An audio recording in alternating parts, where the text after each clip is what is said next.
Assalamualaikum warahmatullahi wabarakatuh. Halo, bagaimana kabarnya hari ini anak-anak? Semoga kita semua dalam keadaan sehat dan selalu dalam lindungan Allah Subhanahu wa taala. Amin amin ya rabbal alamin. Seperti biasa, sebelum mulai pelajaran pada hari ini, anak-anak marilah kita berdoa terlebih dahulu. Bismillahirrahmanirrahim. Rabbi zidni ilma warzuqni fahma. Amin. Oke, anak-anak, materi pada pembelajaran hari ini yaitu menghindari sifat kikir dan kufur nikmat.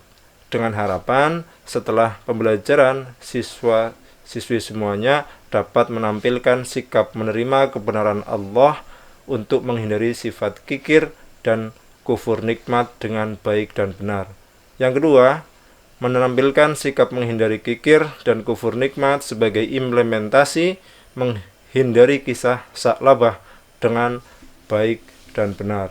Ketiga, menyimpulkan kisah Sa'labah sebagai implementasi dalam menghindari sifat tercela kikir dan kufur nikmat dengan tepat. Yang keempat atau yang terakhir yaitu merangkum kisah Sa'labah sebagai bentuk menghindari akhlak tercela kikir dan kufur nikmat dengan baik dan benar. Itu tujuan pembelajaran pada hari ini. Maka dari itu anak-anak, marilah kita simak video berikut ini dengan seksama.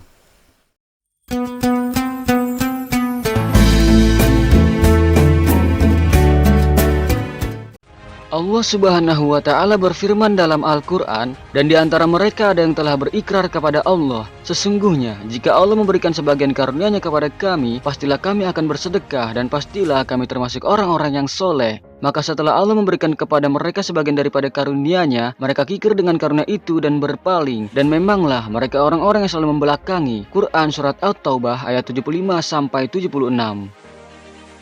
Diriwayatkan dari Abu Umamah Al-Bahili tentang sebab turunnya ayat ini bahwa pada mulanya Sa'labah bin Hatib Al-Ansori senantiasa pergi ke masjid Rasulullah di siang dan malamnya. Keningnya bagikan lutut unta karena banyaknya bersujud di atas tanah dan batu-batu. Dan Sa'labah kala itu adalah seorang yang sangat miskin. Pada suatu hari selepas sholat berjamaah dengan Rasulullah dan para sahabat, Sa'labah langsung keluar masjid tanpa sibuk berdoa setelah sholatnya. Maka bertanyalah Nabi SAW kepadanya, "Kenapakah engkau melakukan perbuatan orang munafik?" Dengan tergesa-gesa keluar, Sa'labah menjawab, "Ya Rasulullah, aku keluar karena aku dan istriku hanya mempunyai satu kain saja, yaitu yang ada pada tubuhku ini. Aku sholat dengan kain ini, sedangkan istriku telanjang di rumah. Kemudian aku kembali kepadanya, lalu menukar kain ini. Barulah dia mengenakannya, lalu sholat dengannya. Maka doakanlah aku kepada Allah agar dia mengaruniai aku harta." Lalu Nabi SAW berkata, "Hai Sa'labah, sedikit yang kamu syukuri adalah lebih baik daripada banyak yang tak kuat kamu menanggungnya."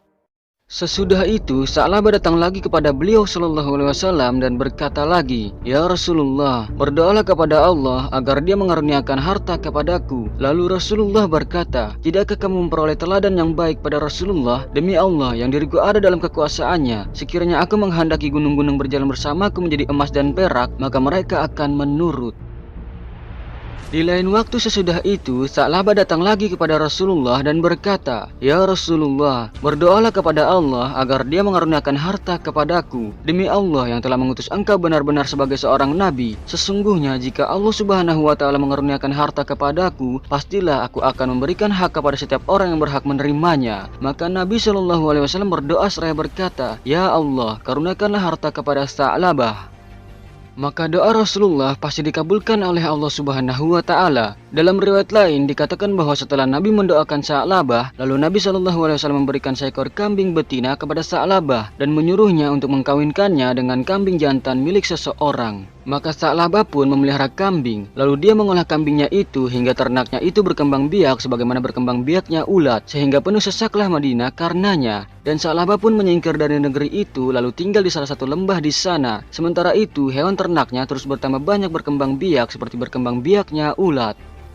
Dan saat itu, Sa'labah masih sempat sholat zuhur dan asar bersama Rasulullah SAW. Sedangkan sholat-sholat lainnya dia lakukan di tengah kambing-kambingnya. Kemudian ternaknya itu pun semakin banyak dan kian berkembang. Sehingga karenanya Sa'labah semakin jauh dari Madinah. Dan kini dia hanya bisa menghadiri sholat Jumat saja. Kemudian ternak itu semakin bertambah banyak lagi. Sehingga Sa'labah pun semakin jauh pula. Dan akhirnya dia tidak lagi menghadiri sholat Jumat maupun sholat jamaah lainnya.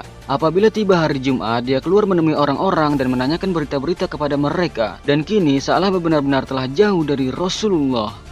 Lalu pada suatu hari, Rasulullah SAW menyebut-nyebut tentang Sa'labah. Beliau SAW bertanya, "Aku sudah jarang melihat Sa'labah, di mana dia dan apa yang dikerjakan Sa'labah?" Lalu orang-orang yang mengetahui menjawab, "Ya Rasulullah, dia memelihara kambing yang tidak termuat oleh satu lembah." Mendengar hal itu, lalu Rasulullah berkata, "Celakalah Sa'labah."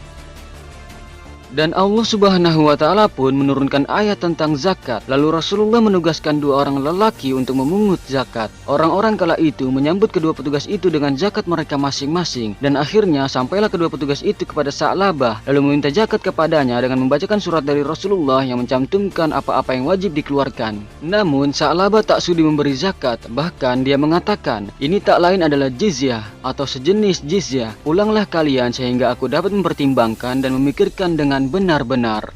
Tatkala kedua petugas zakat itu kembali kepada Nabi SAW, beliau berkata kepada mereka sebelum mereka sempat berbicara apa-apa kepadanya, "Oh celakalah Sa'labah, oh celakalah Sa'labah." Setelah itu Allah Subhanahu wa Ta'ala menurunkan ayat ini. Allah Subhanahu wa Ta'ala berfirman, "Dan di antara mereka ada yang telah berikrar kepada Allah, sesungguhnya jika Allah memberikan sebagian karunia-Nya kepada kami, pastilah kami akan bersedekah dan pastilah kami termasuk orang-orang yang soleh." Maka setelah Allah memberikan kepada mereka sebagian daripada karunia-Nya, mereka kikir dengan karunia itu dan berpaling. Dan memanglah mereka orang-orang yang selalu membelakangi. Quran Surat At-Taubah ayat 75-76. Sementara itu, di sisi Rasulullah ada seorang lelaki dari kerabat Sa'labah. Dia mendengar perkataan Rasulullah dan firman Allah yang disampaikan oleh Rasulullah. Lalu kerabat Sa'labah itu berangkat dan mendatangi Sa'labah dan berkata kepadanya, "Celakalah kamu hai Sa'labah, sesungguhnya Allah telah menurunkan ayat mengenai engkau begini dan begini." Setelah mendengar kabar dari kerabatnya, maka Sa'labah pun pergi mendatangi Nabi SAW dengan menyerahkan zakat kepada beliau. Namun Nabi SAW berkata, "Sesungguhnya Allah melarang aku menerima zakat darimu." Mendengar penolakan itu, kemudian Sa'labah menaburkan tanah ke atas kepalanya. Tetapi Nabi SAW bahkan mengatakan, "Beginilah perbuatanmu, sesungguhnya aku telah menyuruhmu, tetapi kamu tidak mematuhi aku." Maka pergilah Sa'labah dengan zakat yang ditolak oleh Rasulullah SAW. Dan berjalannya waktu sampai tiba waktu wafatnya Rasulullah SAW dan kepemimpinan Sayyidina Abu Bakar As-Siddiq radhiyallahu anhu. Kemudian datanglah Sa'labah membawa zakatnya kepada Sayyidina Abu Bakar dan berkata, "Terimalah zakatku." Namun Sayyidina Abu Bakar menolak seraya berkata, "Rasulullah SAW tak sudi menerima zakat itu darimu. Haruskah aku menerimanya padahal Allah tidak menerimanya?" Kemudian sampailah di masa kekhalifahan Sayyidina Umar bin Khattab radhiyallahu anhu, dan Sa'labah datang membawa zakatnya itu kepada Sayyidina Umar radhiyallahu anhu seraya mengatakan, "Terimalah zakatku." Dan Sayyidina Umar pun menjawab, "Kedua pendahuluku tidak sudi menerima zakat itu darimu. Haruskah aku menerimanya padahal Allah tidak menerimanya?" Selanjutnya tibalah masa kekhalifahan Sayyidina Utsman bin Affan radhiyallahu anhu, dan Sa'labah pun datang kepadanya dengan membawa zakatnya itu dan berkata, "Terimalah zakatku." Maka Sayyidina Utsman menjawab pula, "Para pendahuluku tak sudi menerima zakat darimu. Haruskah aku menerimanya padahal Allah tidak menerimanya?" Sa'labah akhirnya meninggal dunia pada masa kekhalifahan Sayyidina Utsman bin Affan radhiyallahu anhu. Semua hukuman ini adalah akibat dari kekikiran, mencintai harta dan tak mau berzakat, dan juga oleh karena menyalahi janji itu merupakan sebab kemunafikan. Maka menyalahi janji itu pun dianggap sepertiga nifak, sebagaimana diisyaratkan bahwa tanda orang munafik itu ada 3, yaitu apabila berbicara dia berbohong, apabila berjanji dia mengingkari, dan apabila dipercaya dia berkhianat.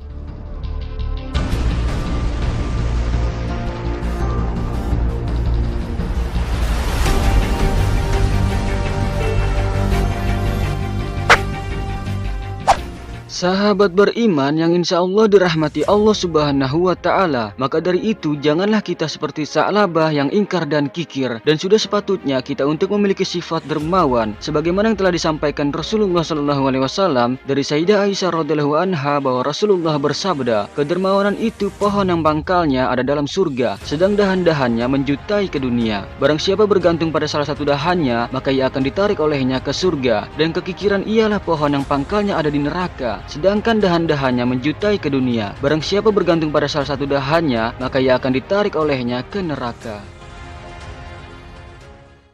Setelah kalian menyaksikan video tadi, bagaimana sih menurut pendapat kalian tentang pribadi Sa'labah dengan akhlak tercela?